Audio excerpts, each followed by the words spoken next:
Hahaha, apa kabar sahabat YT artikel 2? Kali ini saya akan membacakan lanjutan alur cerita kisah cleaning service yang ternyata anak orang kaya.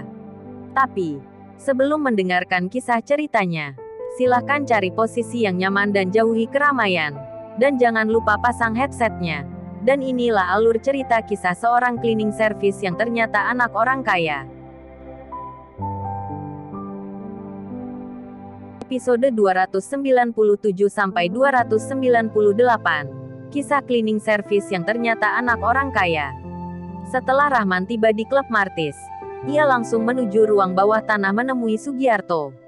Sudah terkurung di ruang bawah tanah selama seminggu.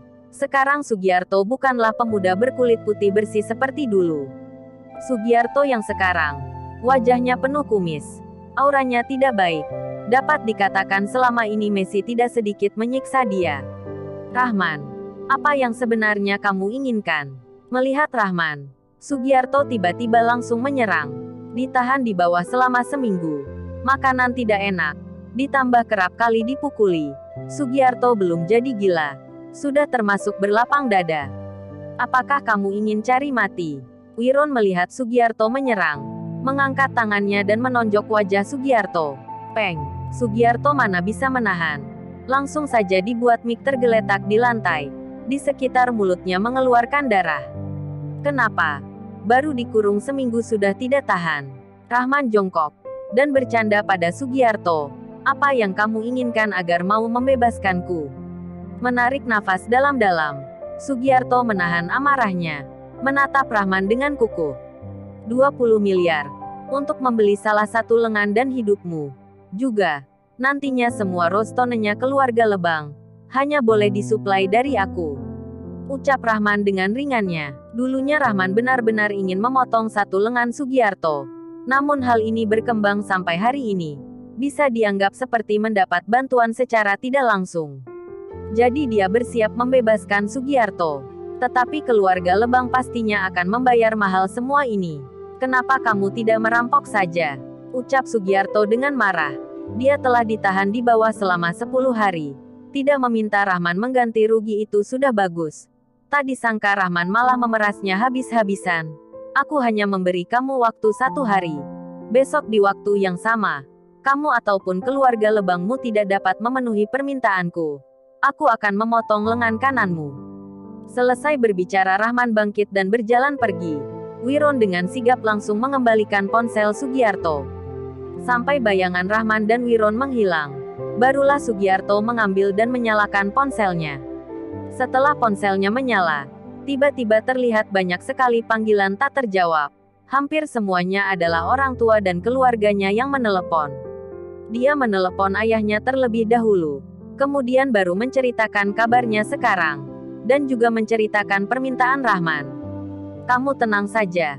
Sekarang aku pergi mencari Rahman untuk bernegosiasi. Hari ini pasti akan menjemputmu kembali. Hibur Hanor. Pa, jangan menyetujuinya. Dia itu sengaja memeras kita. Aku tidaklah percaya dia berani bertindak. Oh ya, kamu lapor ke polisi dulu. Dia pasti tidak akan berani menyentuhku. Ucap Sugiarto. Sugiarto. Dia itu adalah iblis. Kamu sebaiknya tidak menguji kesabarannya. Kamu tidak tahu saja. Barusan, keluarga Raffi dari kota Yuzoda. Keluarga Net juga keluarga Palen. Ketiga keluarga besar itu berlutut padanya di lapangan Laga Ligo. Ketiga keluarga besar saja sampai berlutut. Kita hanyalah orang luar. Sebaiknya tidak usah memancing dia. Ucap Hanor dengan senyum terpaksa. Apa? Bagaimana mungkin? Sugiarto begitu terkejut. Tidak dapat mempercayai itu semua. 1 minggu yang lalu, Desta dan ia baru mengerjain Rahman. 1 minggu kemudian, ayahnya memberitahunya. Rahman baru saja memaksa ketiga keluarga besar berlutut padanya. Kabar ini benar-benar menakjubkan. Sampai ia tak bisa merespon. Baiklah, aku pergi menemui Rahman. Kamu kabari ibumu terlebih dahulu. Setelah berbicara Hanor langsung menutup teleponnya. Mengenai Sugiarto yang datang ke kota Yuzoda mencari Rahman. Dialah yang mengizinkan. Jadi biarpun Rahman memeras keluarga Lebang 20 miliar. Dia juga tidak bisa berkata apa-apa. Sedangkan nantinya untuk Rostone milik keluarga Lebang yang hanya boleh disuplai dari Rahman. Dia juga setuju. Lagi pula tambang Rostone telah berada di tangan Rahman. Mereka memang sebenarnya akan menepati janji. Rahman sedikit terkejut dengan proses negosiasi yang berjalan lancar. Kalau tahu Hanor enak diajak berbicara, Rahman ingin memeras lebih banyak lagi. Setelah menandatangani perjanjian, keluarga Lebang telah mentransfer. Hanor membawa Sugiarto dan orang-orang yang mengikuti Sugiarto ke kota Yuzoda untuk meninggalkan klub Martis. Beberapa waktu ini semuanya telah bekerja keras. Yuk jalan. Aku yang traktir. Seperti biasa Jadeon 36. Ucap Rahman pada semuanya. Beberapa masalah sudah lumayan terselesaikan. Pasukan Messi tidak begitu terkuras tenaganya. Rahman juga bukanlah orang yang kejam. Lagi pula ia juga perlu merilekskan dirinya. Mendengar Rahman menraktir makan Jadeon 36 lagi, semua orang melompat kegirangan. Waktu itu Rahman menraktir mereka makan Jadeon 36. Setiap meja rata-rata harganya mencapai ratusan juta. Banyak orang yang selama hidup ini belum pernah memakannya. Setelah makan malam, Rahman pergi melihat Rian lagi. Sebenarnya keadaan Rian sudah lumayan membaik. 2 hari yang lalu sudah boleh keluar dari rumah sakit. Tapi Rahman demi asuransi, meminta dia untuk tinggal di rumah sakit untuk pemeriksaan selama 2 hari. Kak Rahman, kamu sudah datang. Ketika Rahman masuk, memergoki Rian sedang mengobrol sambil memegang tangan perawat cantik. Dan nampaknya perawat cantik itu juga tidak berniat menarik dirinya. Dia sebenarnya ingin menyingkir dulu, tidak ingin mengganggu mereka berdua. Ternyata Rian begitu jeli, langsung menyadari keberadaannya. Rian buru-buru melepaskan tangan perawat cantik itu. Agak sedikit malu melihat Rahman. Apalagi perawat cantik itu. Melihat Rahman wajahnya langsung tersipu. Lalu berlari keluar. Anak kecil. Jago ya menggoda wanita. Goda Rahman. Rian tersenyum canggung. Tidak tahu harus bagaimana. Di hadapan Rahman. Ia masihlah tahu malu. Sudah berkembang sampai mana? Canda Rahman. Tidak banyak perkembangan. Melati baru setuju untuk berpacaran denganku. Ucap Rian. Yah. Setelah keluar dari rumah sakit banyaklah berkencan. Aku kasih kamu tambahan libur 1 minggu lagi. Angguk Rahman. Dia sudah berpengalaman. Tahu jelas saat baru kasmaran. Harus banyak menghabiskan waktu bersama. Dan sekarang kekuatan yang bisa mengancamnya hampir semua teratasi. Selain itu, dia sekarang telah merekrut beberapa pengawal yang tangguh. Dan tidak perlu begitu cemas. Rahman meminta dokter untuk memeriksa Rian lagi dengan lebih teliti. Sampai dokter mengatakan tidak ada masalah lagi. Dia baru setuju Rian keluar dari rumah sakit. Setelah keluar dari rumah sakit, Rahman membawanya pulang ke rumah. Kemudian memasak sendiri makanan untuk Rian. Keesokan hari, Luna berangkat kerja seperti biasa. Beberapa hari ini dia juga cukup terkejut. Sebenarnya Rahman ingin memintanya lebih banyak istirahat. Namun Luna juga tidak ingin di rumah saja. Dikatakannya, Rahman begitu luar biasa. Kalau dia tidak berusaha, nantinya jarak antara ia dan Rahman akan semakin jauh. Rahman tersenyum. Apa yang bisa dikatakannya? Rian kemarin baru saja keluar dari rumah sakit. Walaupun Rian ingin kerja sekarang, namun Rahman sudah bersiap memintanya untuk istirahat beberapa hari lagi. Setelah mengantar Agnes pergi ke sekolah, Rahman menerima sebuah panggilan tak dikenal. Dia melirik nomor itu, juga dari kota Yuzoda, lalu terhubung. Setelah mendengar suara dari telepon, tatapan Rahman tiba-tiba muncul nyengir.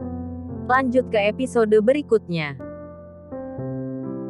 Episode 298. Telepon dari Rinal. Rinal bilang dia ingin mengundangnya untuk minum teh dan bertanya apakah dia punya waktu. Pergi ke klub Martis saja, kata Rahman dan menutup telepon. Kemarin mendengar Messi mengatakan bahwa Rinal dan Temin bertemu. Dia berpikir bahwa Rinal ingin mati terlebih dahulu. Tanpa diduga Rinal hanya berbicara tentang kerja sama dengan keluarga Raffi dan tidak berpartisipasi dalam masalah ini. Dengan begini, Rahman harus membiarkan keluarga Andreas pergi dulu. Untuk peran kecil keluarga Andreas, ia berencana untuk mempertahankannya dulu sampai Supri membalas dendam sendiri. Datang ke klub Martis, Rinal membawa Muhrizal dan telah menunggu lebih dari 10 menit.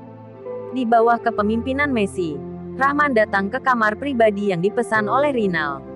Tuan Ran, Rinal dan Muhrizal bergegas berdiri lalu menyapa. Ayah dan putranya tidak nyaman memandang Rahman. Rahman memandangi kedua orang itu dan sambil bercanda dia berkata, "Tuan keluarga Andreas begitu anggun. Dia mengundangku untuk minum teh di pagi hari."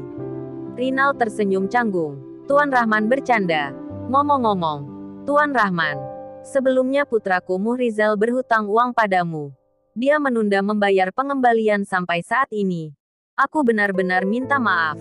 Saat itu ada sedikit masalah di keluargaku, dan modalnya tidak dapat diputar. Mohon maafkan aku Tuan Rahman." Rinal benar-benar tidak ingin tinggal bersama Rahman.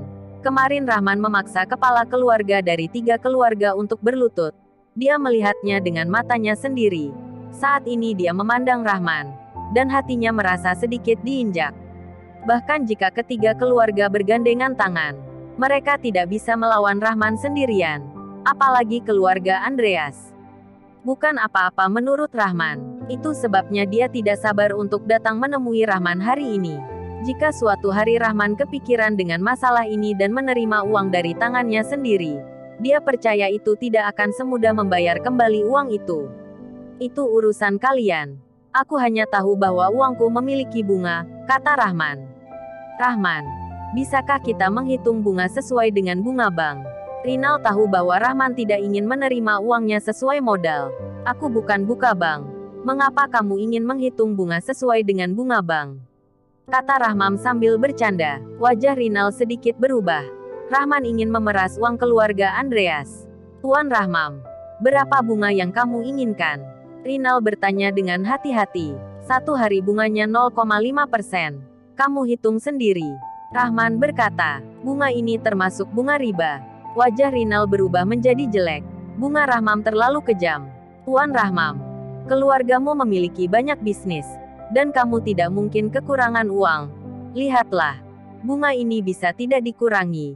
Akhir-akhir ini, keluargaku benar-benar mengalami beberapa masalah dan tidak dapat mendapatkan banyak uang. Rinal berkata sambil tersenyum. Rahman mengangkat cangkir dan menenggaknya. Dia berkata dengan perlahan, kalian bisa menunggu sampai kalian punya uang dan kemudian mengembalikannya kepadaku. Lagi pula aku tidak terburu-buru untuk menggunakan uang itu. Dia membuat keluarga Andreas berpikir, dan wajah Rinal terlihat kusam, seperti menelan lalat. Hatinya berkata, kamu membuat bunga sebesar ini. Siapa yang mau menggunakannya? Tuan Rahman, 0,1% bisa tidak? Kemampuan kita hanya segini. Rinal berkata, dia merasa tidak terima. Rahman ini benar-benar memeras. Apa dia mau mengosongkan seluruh kekayaan keluarga Andreas? Tentu saja. Dia terus berusaha untuk mengurangi bunganya. Waktuku terbatas. Jika pemimpin keluarga Andreas tidak ingin mengembalikan uang itu, ketika aku punya waktu aku akan mengambilnya secara perlahan. Hari ini aku tidak mau diganggu.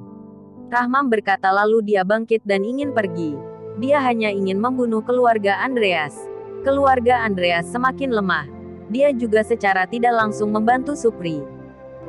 Wajah Rinal dan Muhrizal terlihat pucat ketika mereka melihat bahwa Rahman ingin pergi. Jika mereka tidak bisa membicarakannya hari ini, dia percaya bahwa mereka mungkin tidak dapat bernegosiasi dengan Rahman lagi setelah itu. Ketika Rahman benar-benar turun tangan, maka itu bukan masalah soal bunga lagi. Tuan Rahman, tunggu sebentar. Rinal menggigit bibirnya dan berkata, 0,5% saja. Aku akan membayarmu hari ini. Dan tolong berikan kepada kami tanda terima hutang.